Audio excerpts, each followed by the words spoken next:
Fakta pertama, UNESCO menyebutkan Indonesia urutan kedua dari bawah soal literasi dunia. Artinya, minat baca sangat rendah. Menurut data UNESCO, minat baca masyarakat Indonesia sangat memprihatinkan, hanya 0,001%. Yang artinya, dari 1.000 orang Indonesia, cuma 1 orang yang rajin membaca. Result World Most Literate Nation Ranked yang dilakukan oleh Central Connecticut State University pada Maret 2016 lalu, Indonesia dinyatakan menduduki peringkat ke-60 dari 61 negara soal minat membaca. Ironisnya, meski minat baca buku rendah, tapi data World Social per Januari 2017 mengungkap orang Indonesia bisa menatap layar gadget kurang lebih 9 jam per hari. Nah, gimana nih teman-teman? Setelah melihat fakta dari video yang tadi, kita tersadarkan gak sih kalau ternyata literasi di Indonesia itu sangat minim, terutama khususnya pada aku sendiri gitu ya, yang masih kurang dalam minat membaca. Dan tapi aku tersadarkan gitu, ternyata manfaat literasi itu banyak banget, yaitu untuk memperkaya kosakata kita, terus juga memperluas wawasan dan pengetahuan kita, juga untuk berpikir kritis gitu untuk pengambilan keputusan. Nah, dengan manfaat yang seperti itu, aku perlahan untuk meningkatkan minat baca aku. Nah, salah satu tipsnya yang kadang kita suka bosenan gitu ya di awal, caranya adalah kalian cari satu buku yang memang mudah dipahami bahasanya, atau kalian tertarik nih sama tema itu gitu ya. Nah, ini aku ada rekomendasi satu buku yang bagus banget menurut aku. Ini ada buku The Little Handbook Big Career dari Riva Sancati. Buku ini nggak tebel-tebel banget, hanya terdiri dari 208 halaman.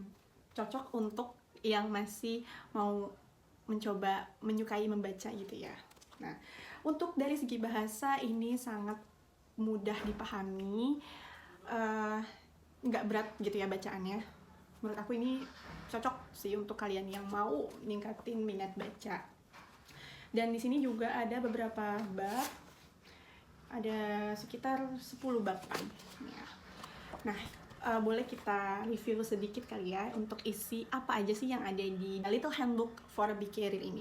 Dimulai dari bab 1, Start with Dreams, Should We Follow Our Passion. Di sini penulis bilang kalau kita jika ingin mencapai cita-cita kita, yang pertama kita harus membuat keputusan apa saja sih yang membantu kita dalam mencapai cita-cita. Contohnya kayak kita mempunyai kelebihan atau apa nih yang kita sukai, passion kita. Nah, itu kita tingkatin lagi skillnya. Terus yang kedua, keputusan dalam membenahi diri gitu. Nah, maksudnya dalam membenahi diri dan menata diri sendiri itu kita tahu nih apa sih kelemahan diri kita. Nah, dari situ kelemahan itu sebenarnya kita akui ya, itu kelemahan kita. Nah, gimana caranya kita memperbaiki perlahan-lahan. Kelemahan itu bukan menjadi penghalang untuk mencapai kesuksesan.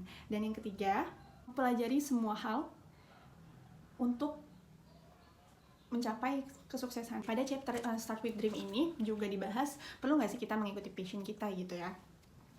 Nah, passion itu hal yang kita sukai. Kalau di dalam dunia karir itu seperti pekerjaan impian kita, sedangkan background yang kita punya atau kelebihan yang sebelumnya kita punya, bidang yang kita geluti sebelumnya itu berbanding terbalik dengan passion kita.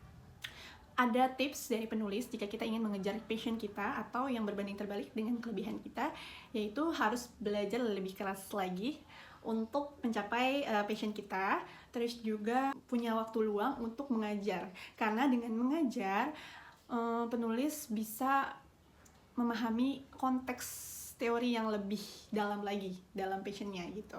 Nah, ini ada satu quotes dari buku ini. Pada akhirnya, kita hanya punya 2 pilihan, yaitu melakukan apa yang Anda sukai atau menyukai apa yang Anda lakukan. Nah, gimana sih kalau kita sampai saat ini masih belum bisa menemukan passion kita?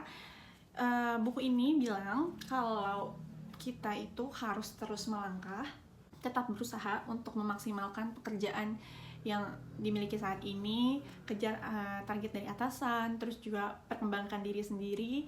Dengan begitu, selain karirnya berkembang, diri juga berkembang dan terus melangkah untuk siapa tahu selanjutnya dapat membuka peluang baru untuk menemukan passion yang sebenarnya. Nah, seperti itu. Dan sini ada kutipan dari Arthur Ashe, yaitu start where you are, use what you have, do what you can. Nah, gimana nih teman-teman, dari beberapa tadi ringkasan dari satu chapter aja, kalian udah mulai tertarik gak sih untuk baca chapter-chapter lainnya? Nih, di sini masih banyak loh chapternya, kayak The Pursuit of Dream Job, terus New Ways of Thinking, This is not 1990s anymore, terus ada Invest in Yourself. Nah, ini di chapter ini kalian harus coba baca ya. Terus juga ada Underrated Skill, The Importance of Resilience, Promotion, Toxic Environment, sama The Right Time to Leave Your Job. Nah, ini di chapter ini buat kalian yang kayak bingung, galau, mau resign atau enggak dari pekerjaan yang sampai saat ini masih kalian geluti gitu ya. Ada kebimbangan, kalian harus baca ini. Terus yang terakhir ada The Art of Happiness. Nah, gimana? Menurut aku ini bukunya bagus banget kalau kalian lagi bingung sama karir kalian. Semoga bermanfaat.